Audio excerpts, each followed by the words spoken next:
Hi, I'm Max Rudin, President and Publisher of Library of America, and welcome to LOA Live. Library of America is a nonprofit organization dedicated to publishing authoritative new volumes of great American writers and to keeping the multivocal democratic spirit of our literary tradition a vital part of the culture. Warm thanks to LOA members and to all of you here tonight for supporting our work and these LOA Live programs. Tonight's program marks publication of this volume, Inhabit the Poem, which collects the final essays of the great critic, scholar, and teacher Helen Vendler, who died last year at the age of 90. It's a wonderful posthumous gift to poetry readers. In these 13 essays, most focus on a single poet or poem, Helen Vendler shows us once more how to read poems with our fullest humanity, how to enter a poem, to inhabit it, as she says in her essay on Wallace Stevens in this volume, to engage it as both a complex construction of words and syntax and a recollected movement of thought and emotion, a poet's response to life and experience. What did Helen Vendler mean when she described her critical and scholarly task as reading from the point of view of a writer? Who were her touchstone poets? What can we learn about them and about her from these final pieces? And how do we take the measure of Helen Vendler's legacy as critic, scholar, and teacher? To explore these and other questions, we're joined by a distinguished panel, itself a kind of living testament to Vendler's legacy as a teacher. Poet, critic, and journalist Dan Chiasson is Lorraine Chow Wang Professor of English Literature at Wellesley College. He's the author of 7 books, most recently the poetry collection, The Math Campers. Helen Vendler was his doctoral advisor. He joins us from his office in Wellesley, Massachusetts. Christopher Spaide is assistant professor of English at the University of Southern Mississippi, a poetry columnist for the Poetry Foundation and Lit Hub. His essays, reviews, articles, and poems have appeared in the New Yorker, Slate, Yale Review, and many other places. He was Helen Vendler's student and teaching assistant and is now her literary executor. He joins us from Hattiesburg, Mississippi. Kamran Javadizadeh's essays on poetry have appeared in the New Yorker, the New York Review of Books, the London Review of Books, and other publications. He's the author of the institutionalized Lyric, forthcoming from Oxford University Press, and is at work on a book about poetry and the Iranian diaspora. He joins us from Philadelphia, where he's associate professor of English at Villanova University. Our moderator, poet and critic Stephanie Burt, is Donald P. and Catherine B. Loger Professor of English at Harvard, where as an undergraduate, she studied with Helen Vendler. Her 9 books include the essay collection Close Calls with Nonsense, a finalist for the National Book Critics Circle Award, and Something Understood, Essays and Poetry for Helen Vendler. She joins us from her home in Massachusetts, in Cambridge. We welcome your questions and comments and invite you to share your name and where you're viewing from. The Q&A button is on your menu bar. Now, please welcome Stephanie Burt, Dan Chiasson, Kamran Javadizadeh, and Christopher Spaide. Stephanie, over to you. Hi, thank you. It's an honor and honestly kind of scary to be moderating something like this. And my first reaction, I suppose, is a classicizing one, which is I'm not going to try to pronounce the Latin, but if you require her monument, look around you. The ways in which Helen Vendler, both as a reviewer and essayist on the contemporary, and as an appreciator and analyst and revisitor of the major writers of the past, has shaped not only my thinking, but like a lot of our thinking about why poems matter to us and why they come to us with people inside them, which for me is the most important of all the general propositions that she put forward, the ways in which that proposition is sort of all around us and has lasted are too numerous to list. Um, and I think as a moderator, I want to throw that out there as the first question for Dan and Kamran and Chris. Uh, how, either in your experience working with her or just as a reader, how did she show you that there's a person in there in the Ode to Autumn or in the Auroras of Autumn or in Jorygram or in any other any other poet you like? I'm hoping you'll bring forward a poem since as Helen says in the I think it's the intro to the music of what happens, she was terminally uncomfortable talking about poetry and poetics unless there was actually a poem in front of her, and I kind of share that. So how did she show you that there is a person in the poem with, as she says, moods? Dan, you want to go first? Sure. Thanks, Stephanie. Um, that's a great question. And I guess I would just go back to my first encounters with Helen when I got to Harvard. It's relevant to this point that I came from Amherst College, as did Chris. And if you came from Amherst in my era, maybe it had passed by the time Chris showed up at the college, you were trained to read essentially Robert Frost. Yep, yep, yep, yep, yep, And yep. Yeah. and and essentially our method of reading was a pedagogical translation of Frost's poetics, I would say. And of course, Helen had seen generation after generation of Amherst undergraduate come to her, and the first thing she had to do really was disabuse me of a number of those habits of reading, which amounted to, this goes to your question, Stephanie, which amounted to really finding the kind of William Jamesian ambiguity kind of in every single poem. So it had the effect of making every poem a little the same and every poet a little the same. And You're talking about the so the first, Amherst methods. yeah, that method, yeah. Well, it had the effect of making every poet Robert Frost, really. Oh God. And Well, I, well, to be and fair, that's what Frost wanted to do. sure, fair. Um, yes. But so there was just a sort of very gentle disabusing or deprogramming there that had to do, and it had also to do with not making a fetish object of tone. What we did as undergraduates was just talk over and over and over again about the tone of a given line, and that was all, at the end of the poem, the most of it. Yeah. What does Yeah. that mean, right? But so what Helen taught, and I believe in one, I can't remember what she said and what she wrote. I think probably we're all that way in a certain way. So she either said to me or put it on in an essay, there is no ambiguity in poetry, is what she said. It was maybe an essay on Hopkins or a review of something. I don't know. And the tutelage had to do with seeing how in what the specific compositional choices that a poet had made in order of them, in the order in which they appeared in the poem. And from that, you got the distinct kind of tang of a person, Yeah. from poem to poem and from poet to poet. So, I mean, that's my answer to the really great question you posed. Yeah, you've picked the one of all of her general propositions that she would articulate, and that's something that I've heard her say aloud. You picked the only one that I would not accept. But of course, what she meant by there is no ambiguity is Right. not the same thing as what Empson meant by look at all this ambiguity. No, she just meant that you just often ambiguity meant you didn't know enough or hadn't spent enough time in the poem or That's right. inhabited the poem fully, to use this phrase that's so evocative in That's the right. title of this great book. Yeah. That's right. And she had seen generations of undergraduates uh, claim to have found ambiguity where they just hadn't done the reading. Right. Right. Precisely. Yeah, Cameron, you're up.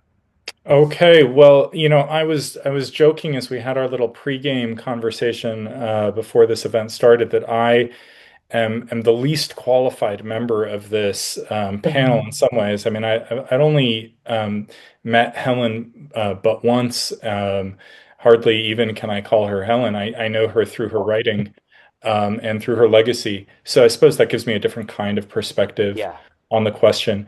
So I'm going to try to keep my answers brief and let the people who knew her better speak more. But I can say briefly that sorry, my dog is now barking in the background. I can say briefly that my first exposure to Helen was reading her as I was an undergraduate and trying to write a sort of senior essay on the poet Elizabeth Bishop. Yep.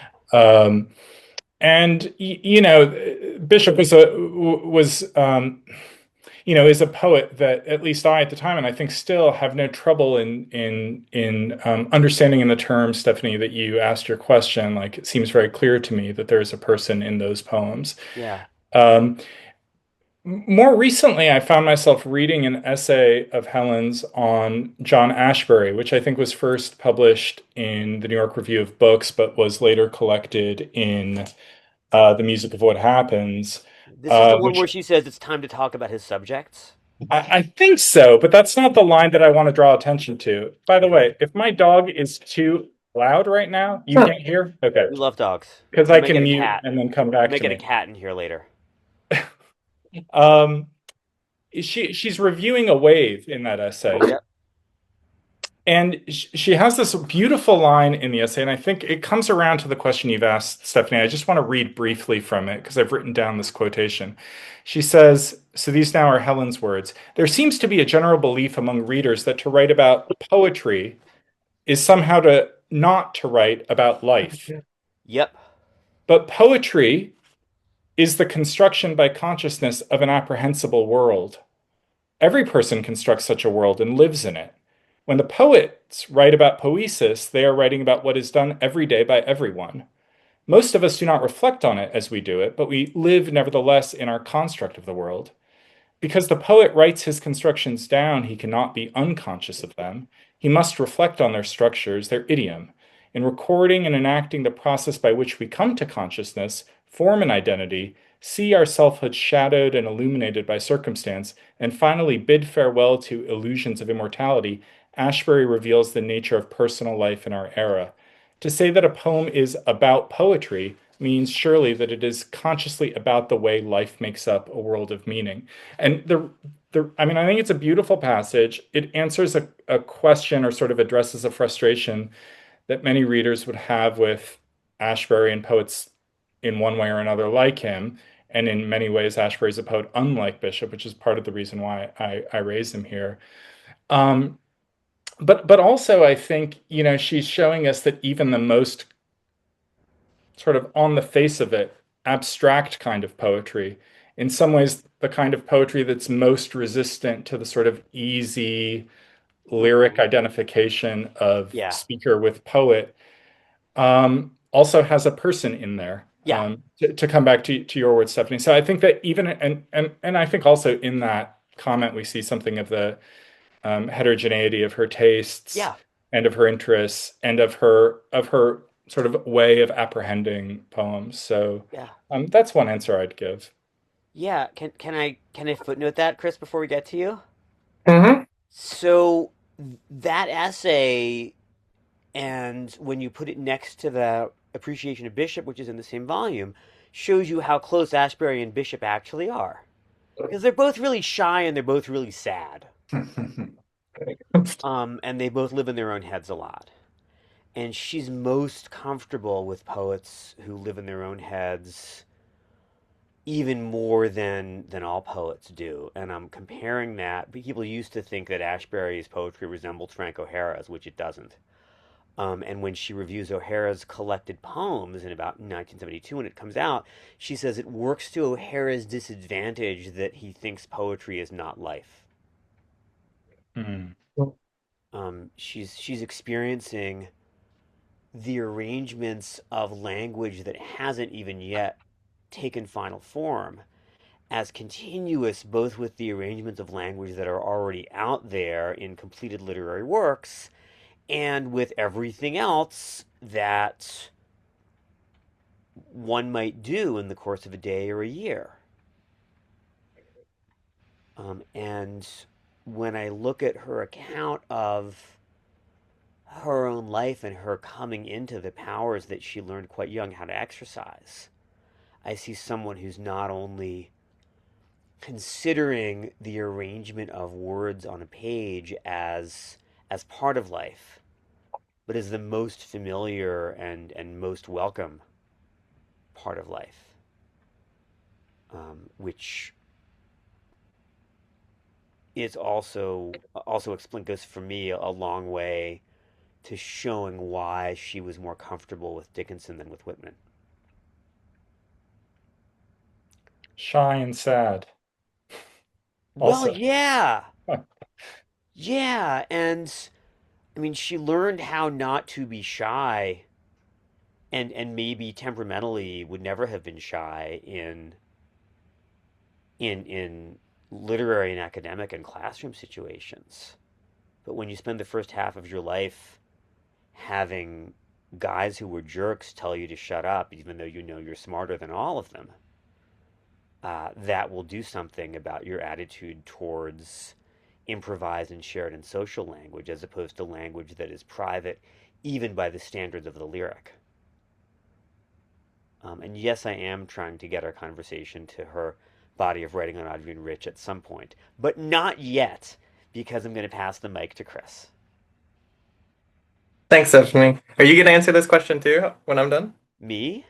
About your experience with reading Helen Yeah, if you or meeting want, Helen? sure. Okay. Sure, but I know my answer. I want your answer.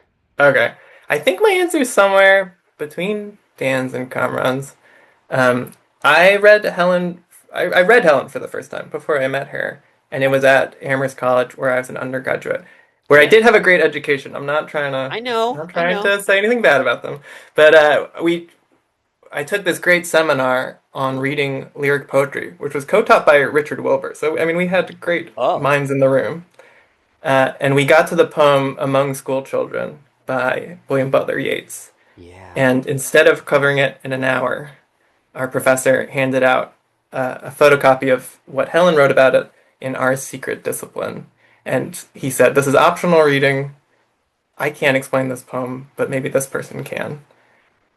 And as a very smug college senior who almost never did the optional reading, I read it, and you can just cut from that to me being here because it made me want to read poems and to do it with Helen Vendler and to think about them. I, you could almost say I didn't know that there were people in poems until I read Helen talking through that poem about a smiling 60-year-old public man. Yeah. I think I knew how to inhabit iambic pentameter. I knew how to inhabit a sonnet, but I didn't know how to inhabit a poem and really think through the emotional and cognitive experience of why you would write this word and then this word and then not write this word and then why you would break the line here and all the thoughts racing through your head when you have silence and the stanza break between these two stanzas. And Helen just showed me how to do that with one of the greatest poems ever written. And Yeah. then she also shows in that essay, and she shows so regularly in her writing, how all of the formal questions of why you would write in pentameter or ottava rima, how all of those also come out of the human inside the poem. And those two are refractions or kind of kaleidoscopic emanations of the personality behind it. The funny thing for me is I didn't think I knew that there was a human inside of Helen's essay because it would just magically appear this essay, and Yeah. I didn't know who she was, and I didn't know what this book was, and then I would look her up and kind of just any poet I wanted to read about, she had already written a book about them, and she just seemed to know everything. And it wasn't until I met her as an admitted student at Harvard that I finally met the person. And I was so nervous because I thought, will I have to know Among School Children by heart, or will I have to just be as erudite as she was? And I think the main thing we talked about was ice cream. We talked about where to get ice cream in Cambridge, Massachusetts. And then we talked about classical music. And all of a sudden I got to meet the Helen behind the big name, Helen Vendler. What was the composed music that you talked about? Well, if people don't know, I think Helen's, well, it's hard to say that she loved anything more in terms of art than poetry, but she adored music. And at the time, I was a Yeah. musicology student. So we talked about Benjamin Britten, whom I don't know she loved, but she was, as anyone who met her knows, she was unbelievably conversant in Yeah. just entire departments of knowledge, music and art. And she once said she had one of her hobbies was medicine. Just kind of in her spare time, she knew how to diagnose someone. And Unless Chris, her student, had no such knowledge. To me, she talked right, yeah. about Celtics. Oh, okay. Politics? Celtics. Celtics. Oh, she was oh, Become wow. a big Oh, Celtics that's fan right. with her son. Yeah. That's right. She actually, yeah, during my time as a sports writer, she would Wow. explain how her son had shown her how to follow the Celtics. That's Stephanie, wonderful. you're saying that her proposition that there's no ambiguity in poems is the one pronouncement of hers that you can't quite agree with. My version of that would be her fandom of the Celtics. I just can't abide it. Um, she says, Chris, I think in her Paris Review interview with Henri Cole that if she'd had another career, she would think sometimes or fantasize sometimes about it, being a physician, about being a doctor. Yeah. Hmm. Yeah. Interesting. Um, Just pick up on what the story Chris told about Yeah. the room, because I just have real quickly, I have a very similar story, which was a seminar at our little liberal arts college yeah. on literary criticism with William H. Pritchard. And Yeah. we went from, I think, George Saintsbury to Helen Vendler. And the point with every new critic that you encountered, with every, not, I don't mean the new critics, but Yeah. with every subsequent Every critic you novel critic. encountered, Yeah. was to see through the method. So we saw through Leavis, we saw through Empson, we saw the gaps, the elisions in Jarrell even. Yeah. But when we got to Helen, it was the Mr. Trilling and the Immortality Ode, Mm, which he just takes him down. I mean, it's just yeah. delectable. And Pritchard just said, "There's nothing to improve on here. This is it. This is about Yeah. as good as a critic can do." Yeah. So, yeah. Yeah. Chris, go on. No, I agree. I have nothing to add to Yeah. that. Yeah. And when she said there's no ambiguity, she meant there are right answers. There's a person in there, and you, it's your job if you're trying to climb all the way inside the poem to figure out how that person is feeling and how we know and how that person found durable, resonant constructions of language that would fit the way that that person is feeling and living in the world. Right. As I Um, understand it, I mean, she's distinguishing, as you were saying, the sort of student who thinks there's no right answer, so anything goes, yeah. from the genuine sort of conditions of ambivalence that we all might feel as human beings, Yeah. where we feel ambiguously every day, all the time, even now. Yeah. I wonder whether she saw Empson as having sort of betrayed Richards because I. Richards was such an important teacher for her. And I believe that she co-edited an I. Richards Festschrift in the 70s, which is Isn't that definitely part of her origin story, that she audited Richard's classes at the Ed School? so the origin story. Yes, but no. Okay. The way that that story is wrongly told, and I will get back to my own like, look, there's a person in their story if you want. The wrong version of that is that she wandered into a Richards class and became a poetry critic. The Right. actual version of that is that by the time she's 17 or 18, she's largely aware that no one on earth is likely to understand Stevens better than she does. Very few people are likely to understand even Eliot better, despite his popularity. And the problem is that her parents would neither have permitted her to go study those things in college, uh, nor would they have written a check. So she had to do something that we've seen in some of our own students who come from uncongenial backgrounds, which is go to the only college that they would pay for, which is a Catholic women's college, and major in one of the only things that held her attention and wasn't full of people telling lies, which was chemistry. And of course, the language and the methods of the experimental sciences were always congenial to her, which is one of the reasons why she was able to figure out what was going on with A.R. Ammons.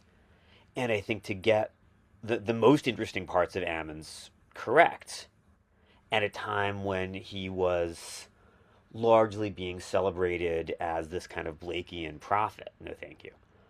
Um, but she's majoring in chemistry at Emmanuel College because it's the only one of the only courses of study where she's allowed to tell the truth. And having a set of A's in chemistry and knowing all the languages that she knows, she can't just go right into a graduate program in English, and she also wants to get the heck out of Boston.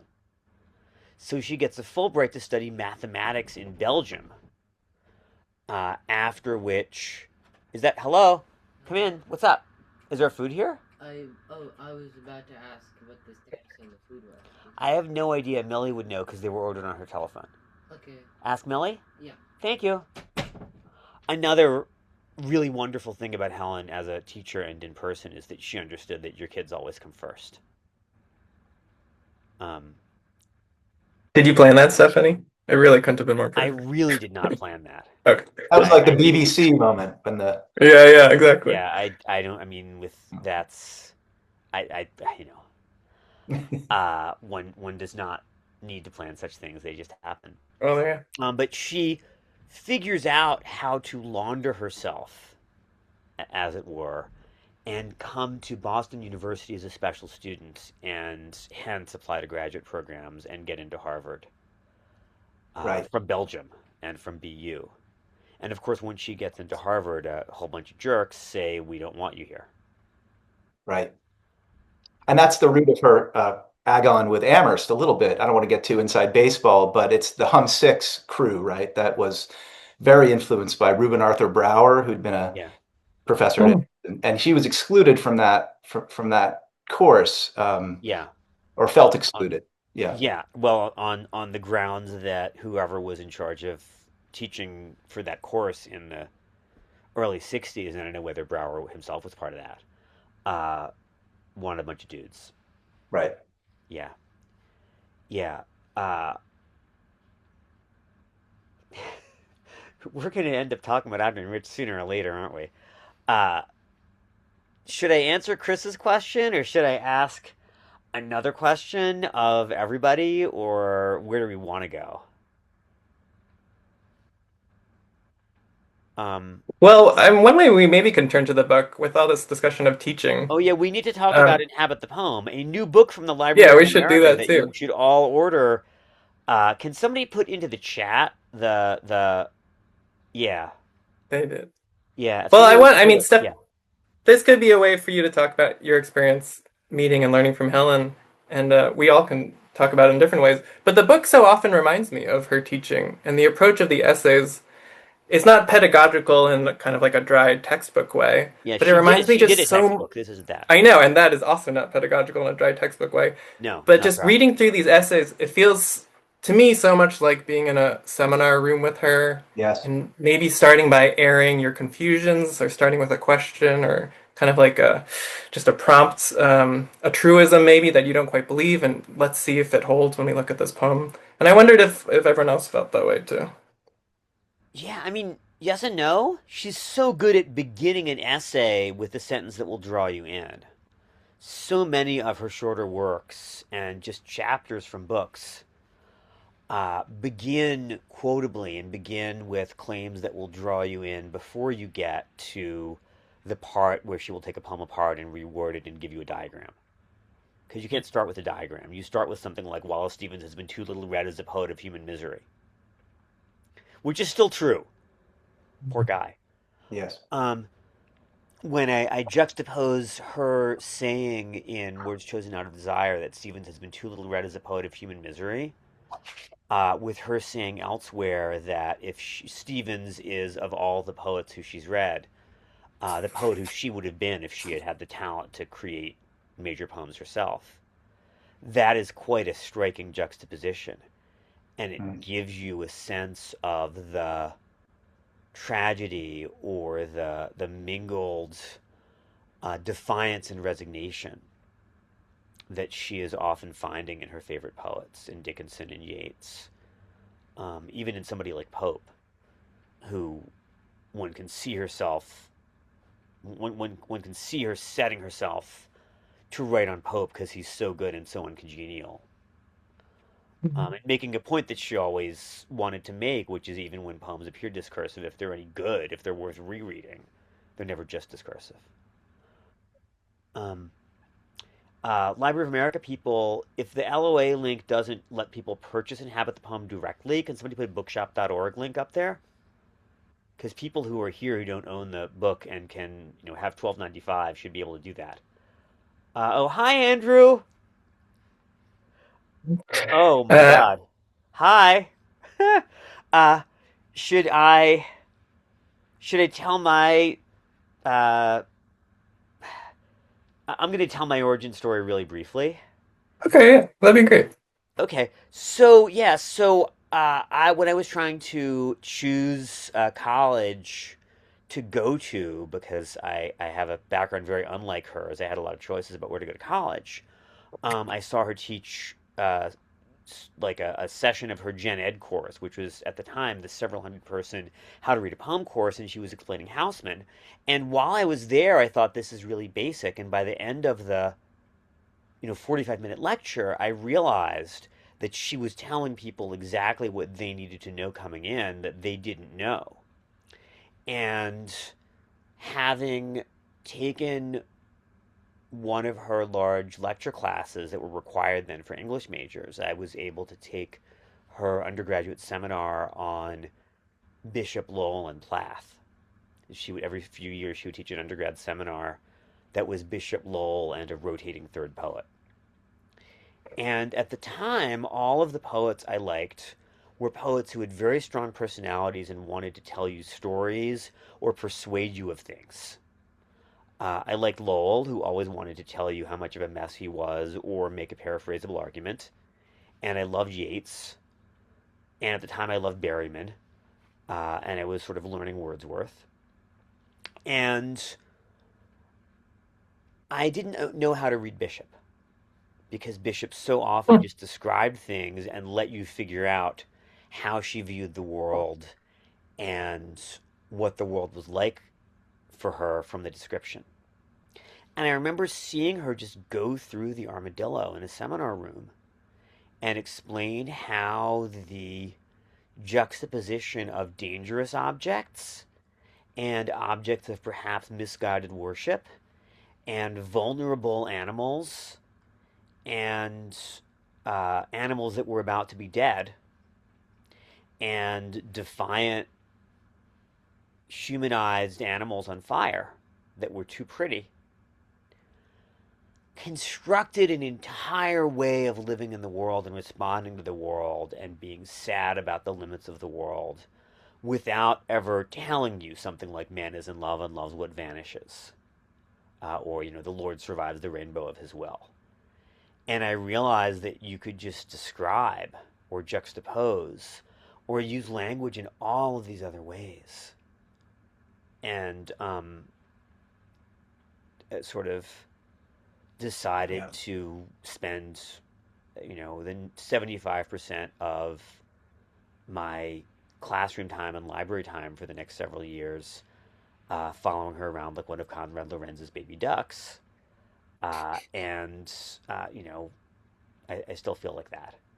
And the other 25% trying to think about rock music the way that she thought about Brahms, which I guess I still try to do. Stephanie, can I ask you a follow-up question? Yeah. So, as you describe that initial kind of unknowing state you found yourself in about how to approach a poet like Bishop, who merely described Yeah. how you preferred these poets Yep. instinctively, who sort of made arguments or gave Well, I you these don't anymore. I just paraphrasable knew how to statements. read them. They're both great. Like I Fair love Yeats enough. just Yeah. as much as I ever have. But yeah. Yeah, I hear you. I wonder, I found myself thinking about Helen's critical style and Yep. where it sort of fits into that something like that dichotomy for you. I mean, you know, do you think in the poets she prefers, there's a kind of model for the kind of criticism she finds herself writing? Um, or do you think, heterogeneous as the group of poets is, that one can't really find such a model in the poetry that she's writing about for her criticism or for her pedagogy for that matter?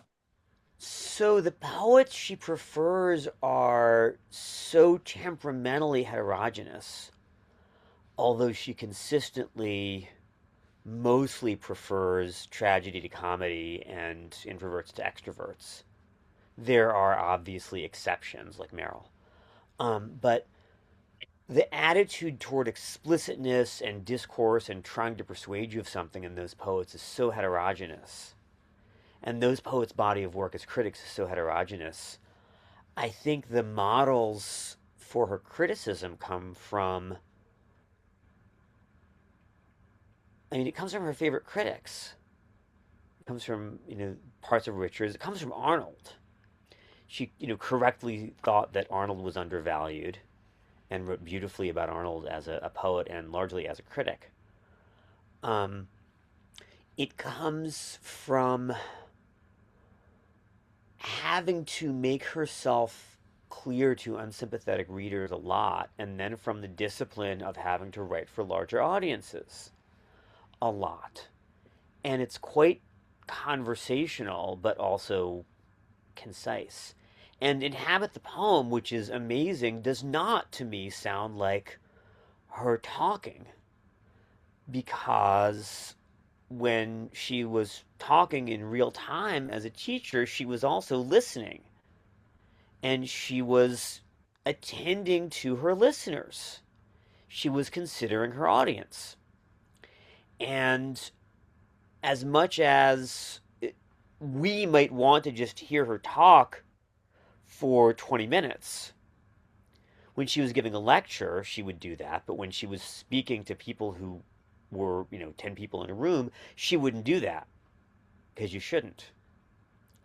So getting to hear her say what she really thinks about these writers, and honestly about life, about anger and alienation and levels of diction and comfort and discomfort and mortality and dissent and not fitting in.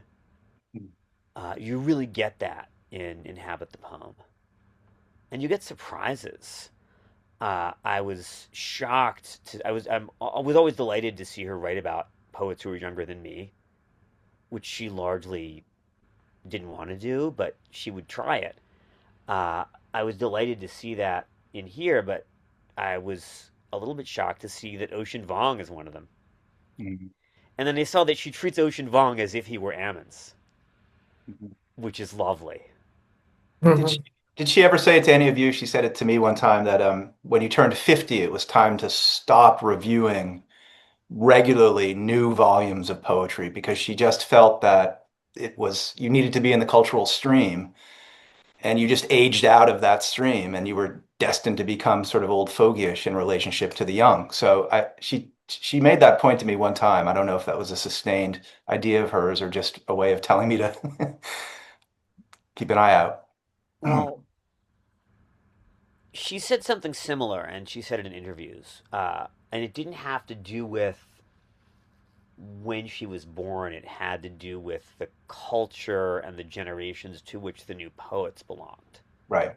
That's better. Um, she thought that she should not, by and large, be reviewing poets who were so distant from her culturally and generationally Right. that she wouldn't be qualified to chase down their references. But then Right. when she liked someone enough, she would break that rule, right? She reviewed Max Ritvo. Right. The sort of youngest poet who she really yelled about how good she thought the poet was Max Ritvo. True. Um, I don't know that she was the right reader for Hera Lindsay Bird, but that's okay. for I'm example. really glad you broke those rules. And I mean, one Yeah, thing a lot of these essays share, which maybe we can touch on some of our favorite ones, but so many of them are about 20-year-olds or about poets young. They're 20 and 30-year-olds. There's one on Ocean Vuong, but then there's also one on Sylvia Plath as a young mother. There's one on the very early Rich, and then yeah, following her life all the way to the late poems. I know it yeah. is a book that is it's called her last essays, but for the most part, they don't think much on old age or death. Well, because she'd They already look at, written that book. She'd already I written know, yeah, she last covered it. books. Um, Yeah, yeah. yeah. Uh, she seems to have a special interest in the book, I think, for kind of like the developing poet, or she looks at a really obscure Hopkins poem. She looks at Yeah. kind The of like deep cut poems at certain times. What'd you the think of that poem? I didn't like it that much. I know, I never. Hopkins poem? The Hopkins poem. Ooh, Uh, Cameron? I don't think I'd well, ever even read it. I I was was. Yeah, gonna I'm I not was gonna prepared. say apropos Chris's question that the Rich poem is an interesting one in this respect because um, it's a young woman's poem, but it's a poem about sort of suddenly apprehending something about the generation above one, right? From sort of seeing one's middle-aged parents as people for the first time, right? But then there's this other layer to it, which is, of course, one doesn't forget that one's reading this from the perspective of a woman who's rather more advanced in life and can sort of take the measure of both sides of that and yet another side of that kind of temporal elasticity. Um, and that I found to be quite an interesting essay. And maybe this is the moment to talk about Rich, Steph, Yeah. um, who seems to be a poet that you hear her sort of quarreling with, even as she's finding things to draw out and appreciate in. Uh, did you just give me the mic? Well, you're our MC, Steph, so I think the mic is yours. Oh dear. Again, I'm trying to shut up. When you can see her reacting to her time and figuring out what she wants poetry as an art form to be for by following her changing responses to Rich. And she keeps going back to the early Rich because, and they're really, she thought of herself as the same generation as Rich, and she very nearly was. And she says when she read Rich's first few books, someone my age was writing down my life, and she'd never felt that before. And as much as she wanted us to be reading Horace and to be reading Milton, she knew that each generation needs to see ourselves reflected in poems that could only be written by our generation. Mhm. And then she sees Rich, in her view, sort of lose it and become doctrinaire. And I I mean, Rich's most doctrinaire poems are not her best, but I wondered for a long time why Helen was so offended by the sort of inferior sloganeering 70s Rich as opposed to the 70s Rich that I admire, which is still very inward and complex. Like, why would you spend time yelling about how her poem Rape is not very good when you could just look at her poem called Power, which is one of the great, to my mind, sonnet-like pseudo sonnets of that era. And when I read her essay in Inhabit the Poem, which is called Art and Anger, I think I figured it out. One is you can see Helen reacting to Rich's last sort of 15 or 20 years of writing, which is much more introspective and self-questioning, um, and hesitant even, and doing the kind of retrospective work that major poets do. And the other is Um, Nothing would send Helen in the other direction faster than a poet who, or a person who was absolutely convinced that they knew what other people have to believe. Unless it was a poet who knew that some things and some people were either good or bad, and you couldn't be both. Because the rules under which she was brought up, which she correctly viewed as hostile to human flourishing, were rules that said your priest will tell you what to believe and everything is either good or bad, and your parish priest will tell you which. And anybody who's going to behave like a parish priest of the kind that Helen grew up with is someone she's going to run from. And she sees that happening in Rich, and then she sees Rich admitting later that life is always more complicated than that. And that to be represented adequately and to be fair to the world, which has people in it, anger in poems has to be represented more adequately than that, which is another reason she's such a good reader of Easter 1916. Because she sees Yeats doing that.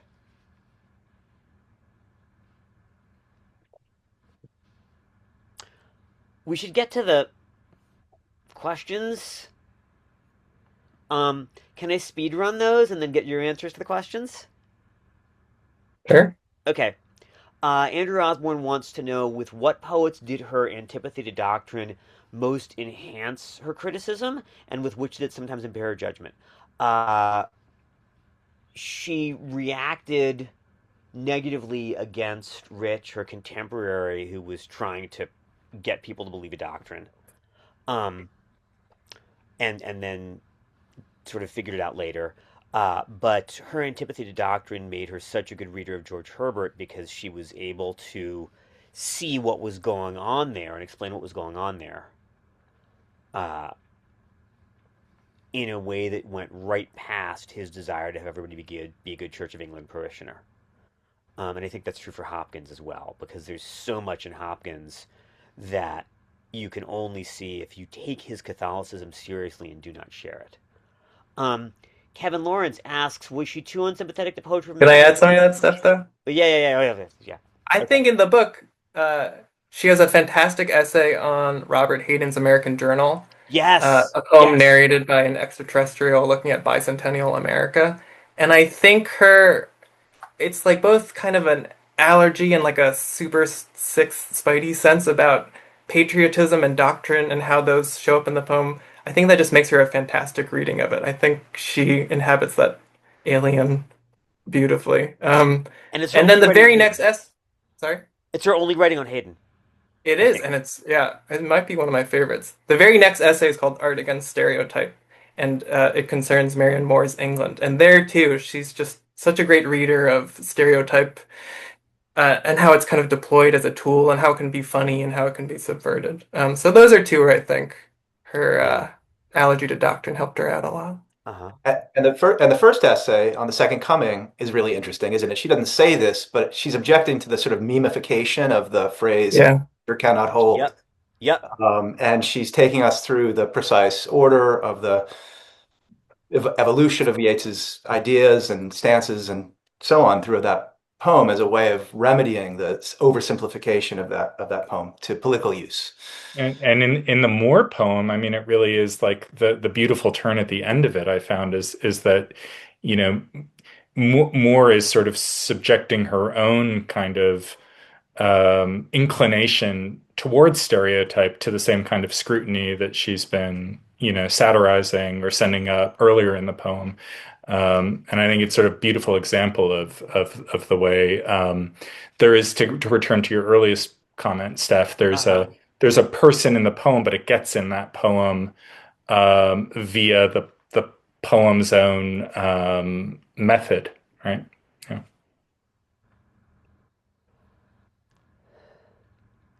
Okay.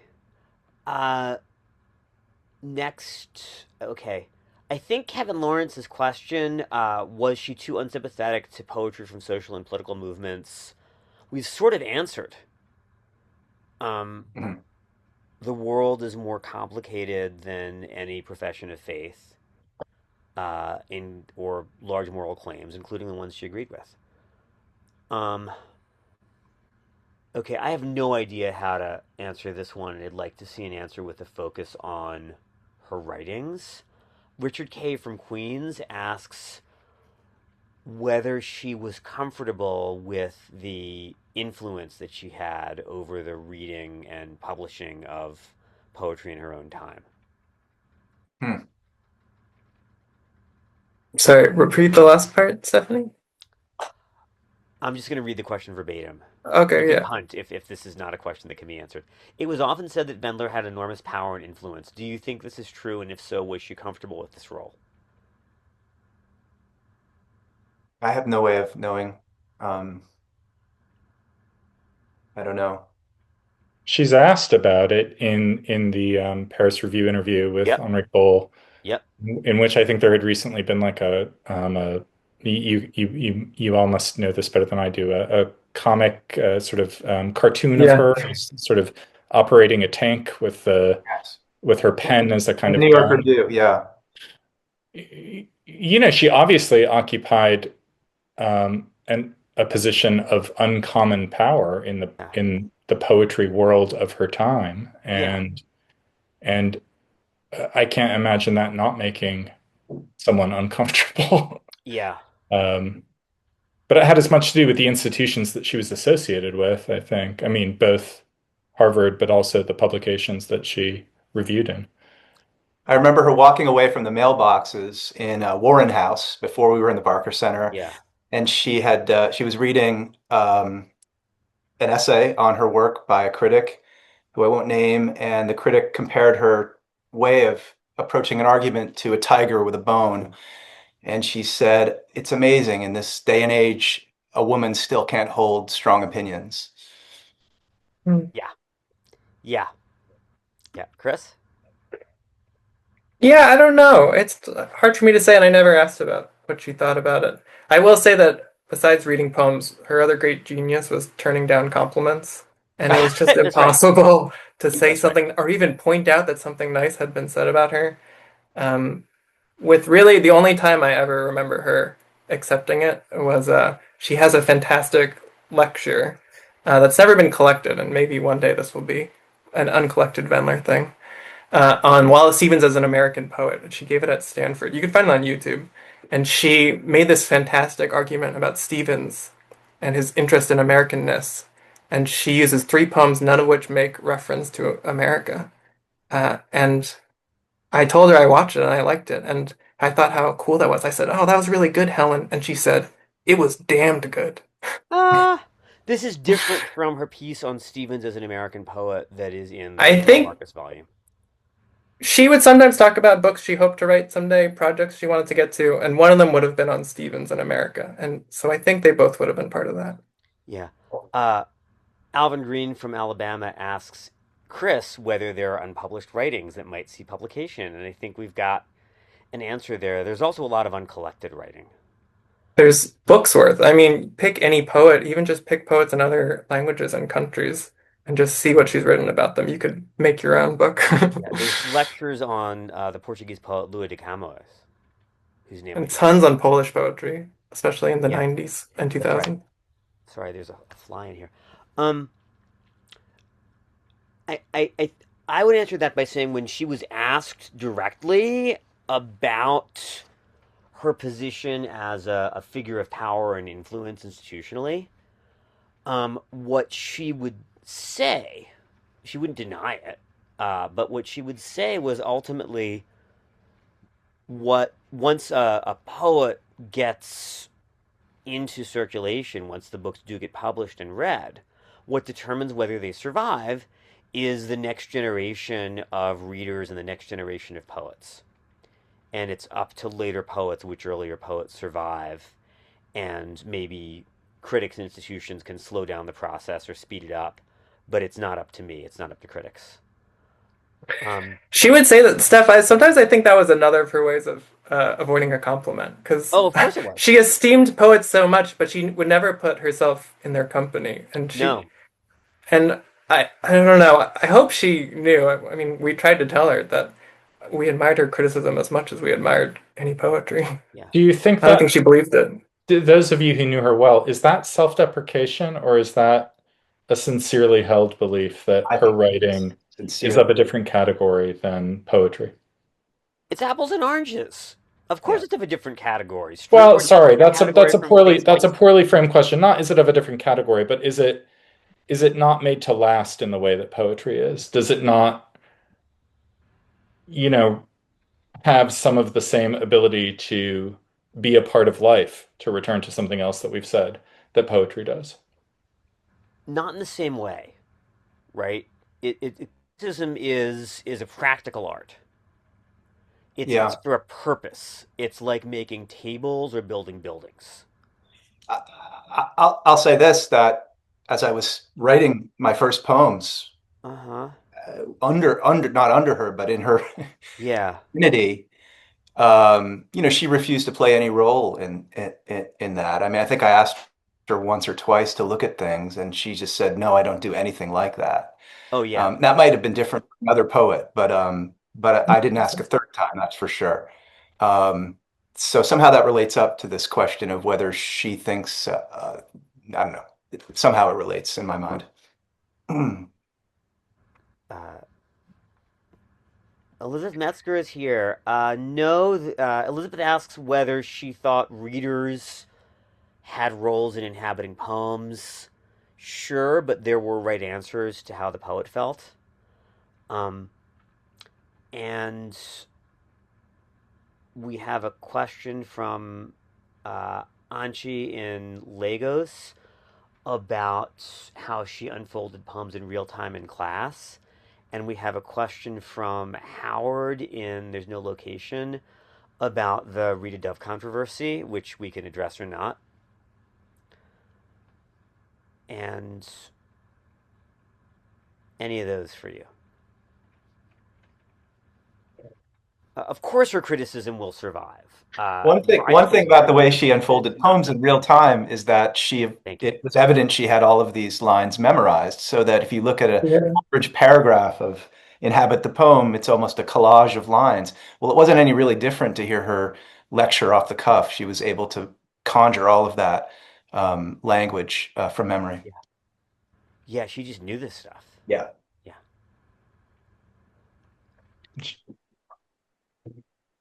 Max, you've reemerged. I reappeared.